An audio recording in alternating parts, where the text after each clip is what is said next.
जंडियाल और आप देख रहे हैं इंडिया न्यूज का ये स्पेशल शो रियासत की सियासत, जो जम्मू कश्मीर से खास शो होता है और जिसमें हर रोज हम बात करते हैं बड़े ही इंपॉर्टेंट विषयों को लेकर। और खासतौर पे जब जम्मू कश्मीर में रियासत की सियासत की हम बात करते हैं तो उसके मायने बड़े अहम हो जाते हैं, क्योंकि हम जानते हैं कि किस तरीके से 370 टूटने के बाद जो है लगातार लोग इंतजार कर रहे हैं कि जम्मू कश्मीर में फिर से एक बात सियासी गतिविधियां तेज हो जाएं और लोग जो अपने मसलों को लेकर अपने पॉलिटिशियंस, अपने रिप्रेजेंटेटिव के पास जाते थे, वो एक बार फिर जा पाए, क्योंकि राज्यपाल शासन लगने के बाद से जो है लगातार यहाँ पर जो ब्यूरोक्रेसी हावी है, ये हर कोई मानता है। इसीलिए हालांकि राज्यपाल या उपराज्यपाल का जो प्रशासन है वो अपनी तरफ से बेहतर काम कर रहे हैं, मगर फिर भी क्योंकि एक डेमोक्रेटिक सेटअप में लोगों को ये ज्यादा सहूलियत होती है कि वो अपने रिप्रेजेंटेटिव के पास जा सकते हैं और वो उसे बेहतर समझते हैं। इसलिए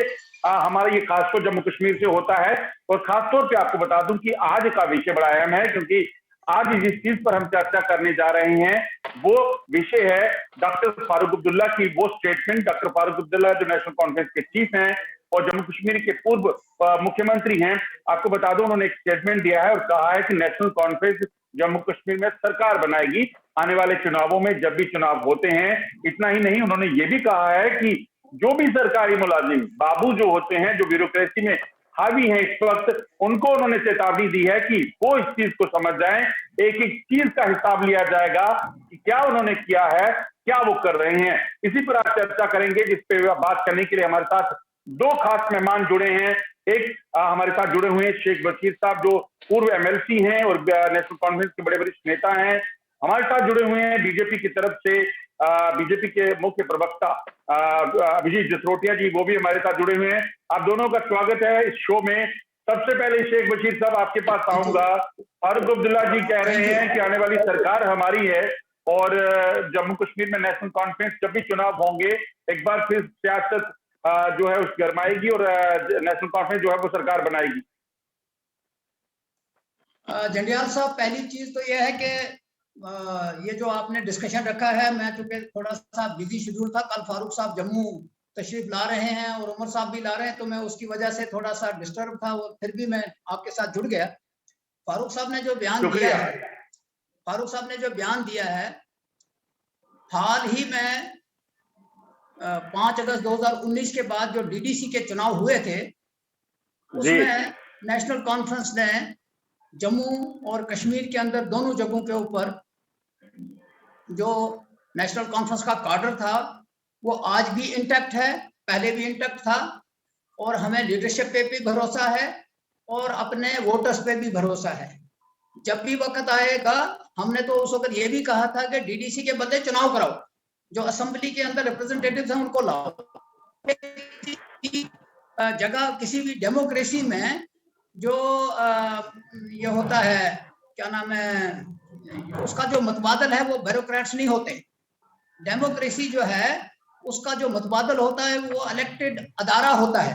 इलेक्टेड अदारा जो है उसमें लोग भरोसा करते हैं और उसी भरोसे के ऊपर हम आगे चलते हैं और हमें उम्मीद है कि जब हम इसमें कूदेंगे तो नेशनल कॉन्फ्रेंस हुकूमत बनाएगी। बशीर साहब, मगर एक चीज देखनी पड़ेगी कि आपको भी सुनाना चाहता हूं। सबसे पहले पीसीआर से कहूंगा, पीसीआर हम उस स्टेटमेंट को, फारूक अब्दुल्ला की जो स्टेटमेंट है वो एक बार सुनाएं, क्योंकि वो सरकार बनाने को तो कह रहे हैं मगर ये भी कह रहे हैं ब्यूरोक्रेट्स को कि भाई आप संभल के रहिए, आपसे हर चीज का हिसाब लिया जाएगा, अकाउंटेबिलिटी होगी। पीसीआर हम वो वीडियो जो फारूक अब्दुल्ला का जो स्टेटमेंट है वो प्ले कर पाएंगे, तो प्लीज प्ले कीजिएगा। और उससे उसका प्रभाव हम पे भी पड़ता है। पहले सबसे बड़ी बीमारी जो हम पर आई वो कोरोना वायरस था। कोरोना वायरस ने सारा कुछ बैठा लिया, सारा ट्रेड बैठ गया, सब कुछ बैठ गया। लोग जहाँ 50,000 नौकरियां लगनी थी वहाँ कुछ नहीं लगा। डॉक्टर साहब, आपने कहा पड़ोस की भी हालत ठीक नहीं है, क्या उसमें अफगान का कुछ इम्पैक्ट है? मुझे बताइए कौन सा पड़ोसी जो है वो इस वक्त ठीक हालत में, बताइए मुझे। हमारे पड़ोसी कौन है? पाकिस्तान है, नेपाल है, भूटान है, बांग्लादेश है, श्रीलंका है, मालदीव्स है? उनकी हालत कैसी है? कोई भी हमारा जो पड़ोसी है उसकी हालत हम ये कहें कि बिल्कुल ही सामान्य है, वो नहीं। तो उसमें अफगान का इम्पैक्ट है जो मौजूदा वहाँ पे जो सूरत देखिए, चालू हुई है। आप लोग अफगान के ऊपर तो अच्छा, जरूर कहेंगे, आप तो क्योंकि तालिबान का आप जिक्र नहीं करते, आप अफगान की जनरल बात भाई करते हैं। हाँ, तालिबान का असर तो जरूर पड़ेगा कहीं ना कहीं। अब कहाँ पड़ेगा, कितना अमेरिका पे पड़ेगा, कितना रूस पे पड़ेगा, कितना चीन पे पड़ेगा, क्या पता, कोई पता नहीं। यहाँ के हालात के हवाले से अगर देखेंगे, जो आपने कहा यहाँ के जो सरपंच पंचेस की उनकी सिक्योरिटी की आपने अभी बात की कि आपने कहा मिलिटेंसी अभी भी है, और उसके हवाले क्या से नहीं है? अभी मैं बात कर रहा था निर्मल सिंह जी से, 5 तो बीजेपी के मारे गए, अपना पार्टी का एक आदमी मारा गया, खुदा जाने आगे क्या होगा। और अगर पंचायत या डीडीसी मेंबर या पॉलिटिकल पार्टी कोई भी हो, उन्हें काम करना है, उन्होंने आगे चलना है, तो उसके लिए उनकी सिक्योरिटी बहुत ज़रूरी है। और जब तक उनकी सिक्योरिटी, आप कैसे वो काम करेगा, पंचायत मेंबर कैसे काम करेगा, कैसे पहुंचेगा वो अपने गांव में? सर एक 5 अगस्त 2019 को जो कहा गया था भारतीय संसद में कि बहुत कुछ बदलेगा, 2 साल से ज़्यादा हुए हैं, आपको क्या लगता है क्या कुछ बदला है जम्मू कश्मीर में?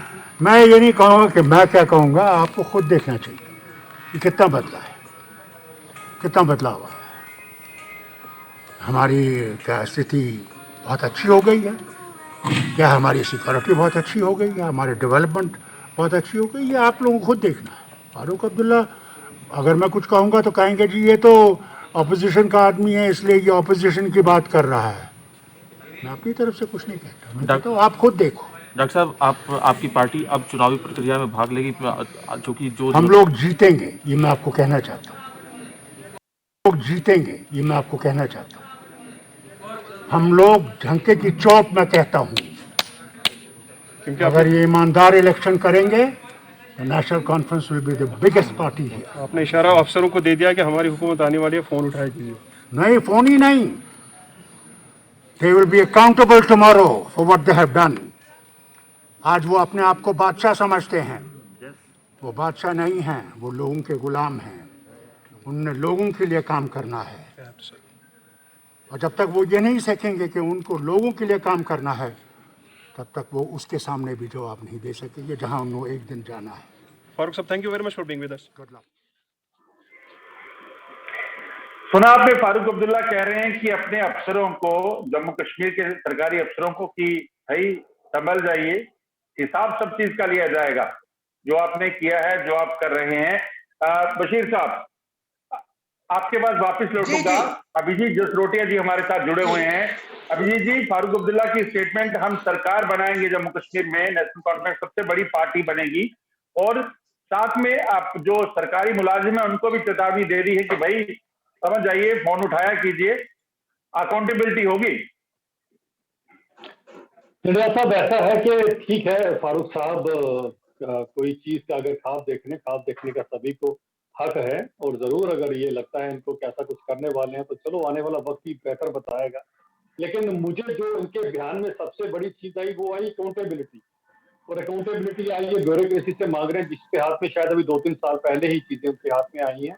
मुश्किल तो फारूक साहब को तब होगी जब पिछले लोग इनसे 50-60 साल की अकाउंटेबिलिटी मांगेंगे और उन करोड़ों अरबों खरबों रुपए का हिसाब का मांगेंगे जो आज तक की सेंटर की सरकारों ने जम्मू कश्मीर के लिए दिया, और उसमें से कोई भी पैसा जमीनी स्तर पर आज तक किसी को नजर नहीं आया, क्योंकि 370 की आड़ में जिस अकाउंटेबिलिटी की ये बात कर रहे थे वो तो यहाँ थी नहीं।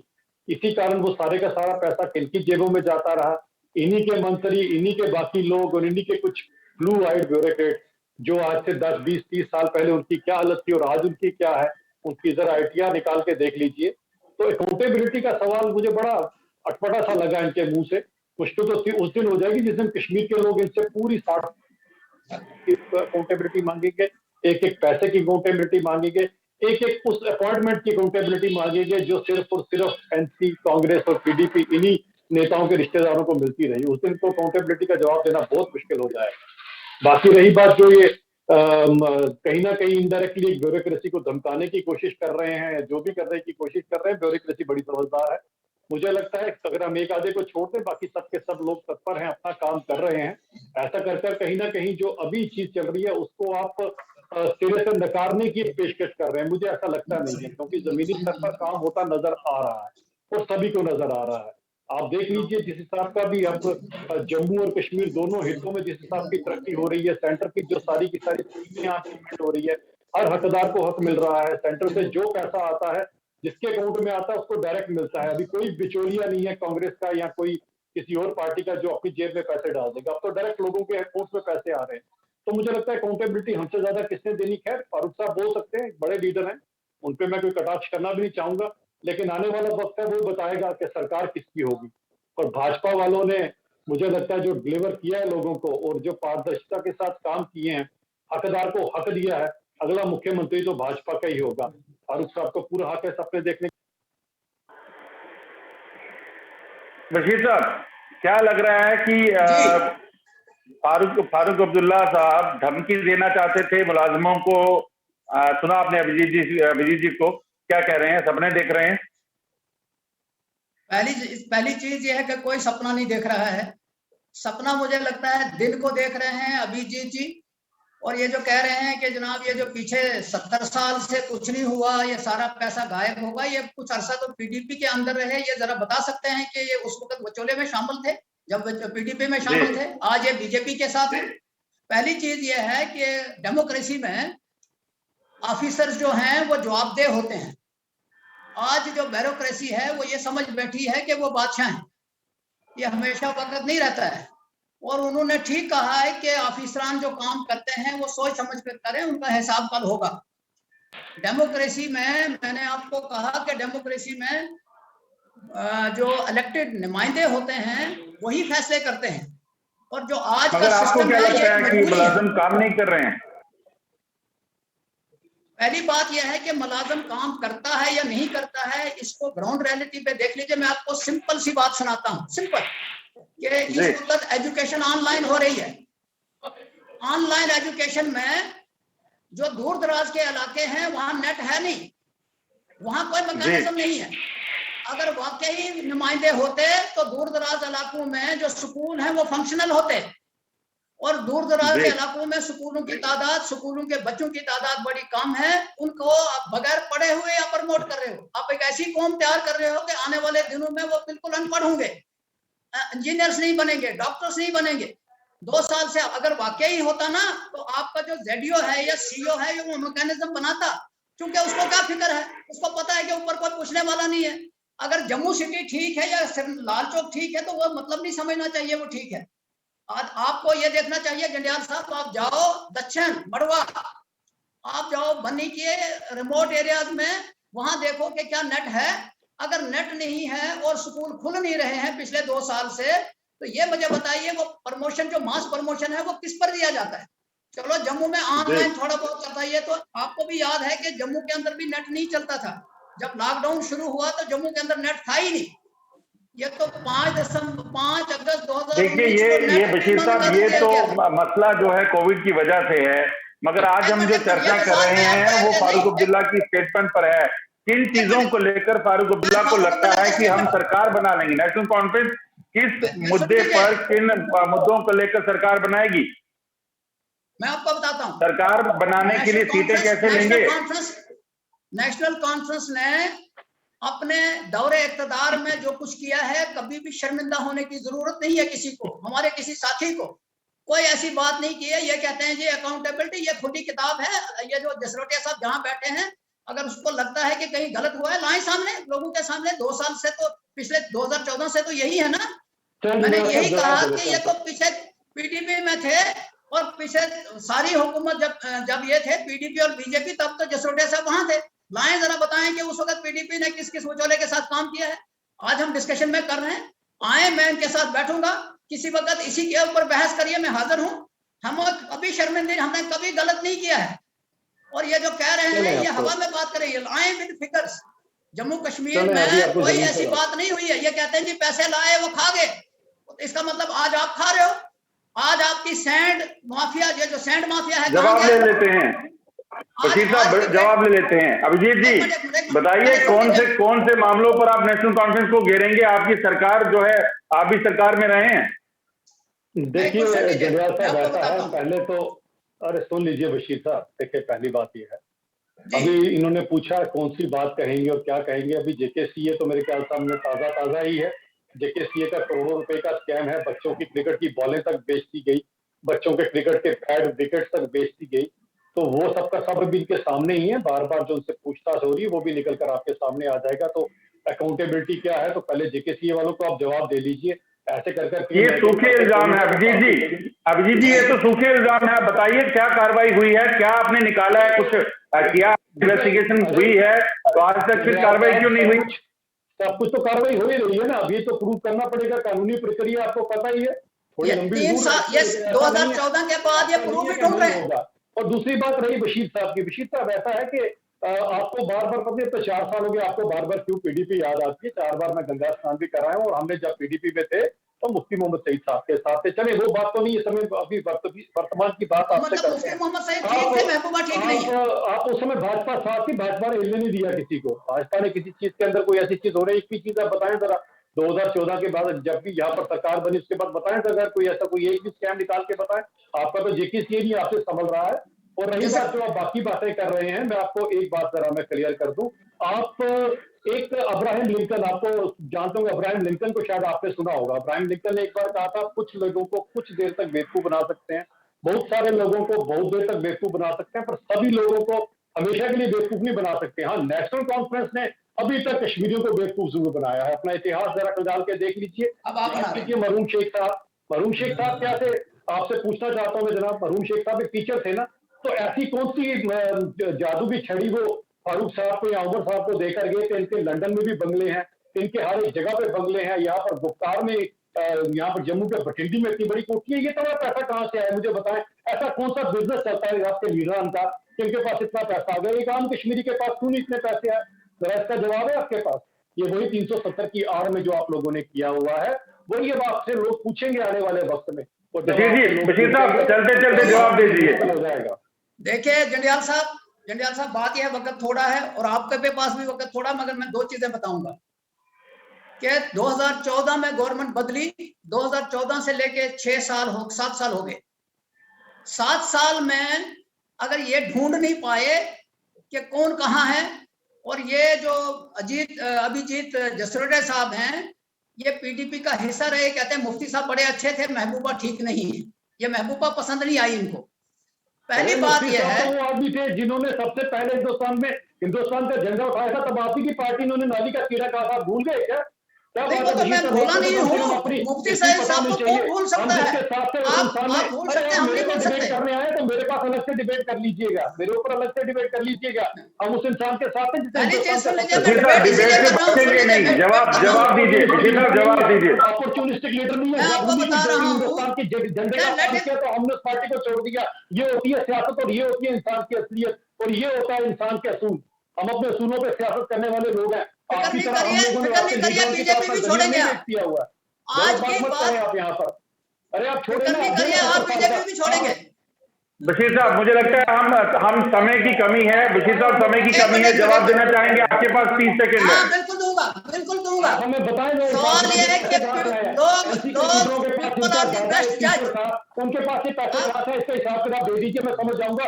अभिजीत जी जवाब ले लेते हैं। देखिए अजय जंडियाल साहब, पहली चीज ये है कि जो कुछ ये कह रहे हैं, अगर 7 साल में ये ढूंढ नहीं पाए, अब क्या ढूंढेंगे? हमें फख्र है कि हमने जो कुछ किया है लोगों के हित के लिए किया है, उसी के ऊपर वोट मांगेंगे। वो हित आपका भटिंडी में इतना बड़ा हित दिखाई देता है, वो कश्मीर में इतना बड़ा घर, वो लंदन में आपके इतने बड़े बड़े घर, वो हित दिखाई दे रहे हैं हमारे को। आप तो कश्मीर के आप समय की कमी है, मुझे पता है कि आप दोनों इस वक्त खासतौर पे दोनों एक ही के इलाके के एक ही कॉन्स्टिट्यूंसी से आते हैं, इसलिए समय की कमी है। इस चर्चा को फिर आगे बढ़ाएंगे, कल आपके सामने फिर हाजिर होंगे रियासत की सियासत में। आज बस इतना ही, कल आपके सामने फिर इसी शो के साथ आपके सामने हाजिर होंगे। तब तक के लिए नमस्कार।